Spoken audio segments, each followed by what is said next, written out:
আজকে অত্যন্ত দুঃখের বিষয়, আমাদের একজন ত্যাগী বিদ্রোহী এবং সাহসী নেতা জুয়েল বলে গেছে যে আমরা মনে করেছিলাম যে ফ্যাসিস্টকে তাড়িয়ে আমরা থেমে গেছি। আসলে আমরা থেমে যাইতে পারিনি, কারণ প্রতিনিয়ত আমাদের বৃদ্ধির সমালোচনা হচ্ছে। যেখানে যেটা হচ্ছে, কোথায় ইরানে গুলি হয়েছে, তারেক রহমান জবাব দেয়। সে কি জাতিসংঘের মহাসচিব?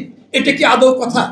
আজকে আপনি দেখেন, হামে প্রায় 500-র মতো শিশু নিহত হয়েছে, অথচ ইউনিসেফ বিদেশি যে সংস্থাগুলো হামের টিকা নিয়ে কাজ করে, তারা ইউনূস সরকারের সাথে 5 বার বসেছে যে আমরা এইটা কাজটা করতে চাই, অথচ সেরা গুরুত্ব দেয়নি। এখন তাদের জন্য আজকে এই শিশুরা হত্যা হচ্ছে।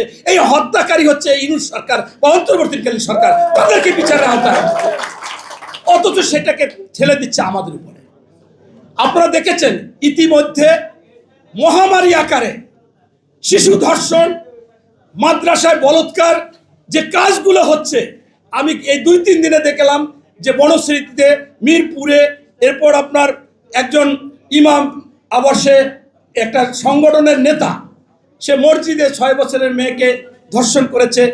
এই যে বিষয়গুলো, সেগুলো কিন্তু সাথে সাথে এই সরকার গুরুত্ব সহকারে দায়িত্ব নিয়ে তাদেরকে গ্রেপ্তারের আওতায় আনছে। আপনারা দেখেছেন, আপনার নরসিংদীতে, মাধবদীতে একটা কিশোরীকে ধর্ষণ করেছিল।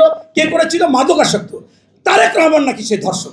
এইটা মাসুদ, একজন এমপি, ওটা কুলাঙ্গার, এই যে পটুয়াখালী, সে মিছিলের সামনে রয়েছে। এখন ওখানে ডিএইচি চলে গিয়েছিল, বলছিল যে 48 ঘন্টার মধ্যে গ্রেপ্তার করা হবে। সেই গ্রেপ্তার করেছিল 21 ঘন্টার মধ্যে। এর চাইতে কি করবে? কালকে দেখেছেন দিনে 7 ঘন্টার মধ্যে গ্রেপ্তার হয়েছে।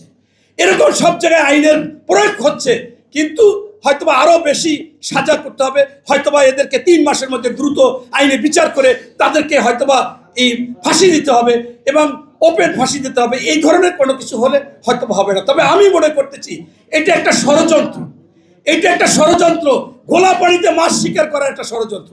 নতুবা আজকে যে ধর্ষণগুলো হচ্ছে, শিশু হত্যা হচ্ছে, এইগুলো কারা করতেছে? কোথায়? মাদ্রাসায়, ইমাম, মসজিদ, এইগুলো কেন হবে?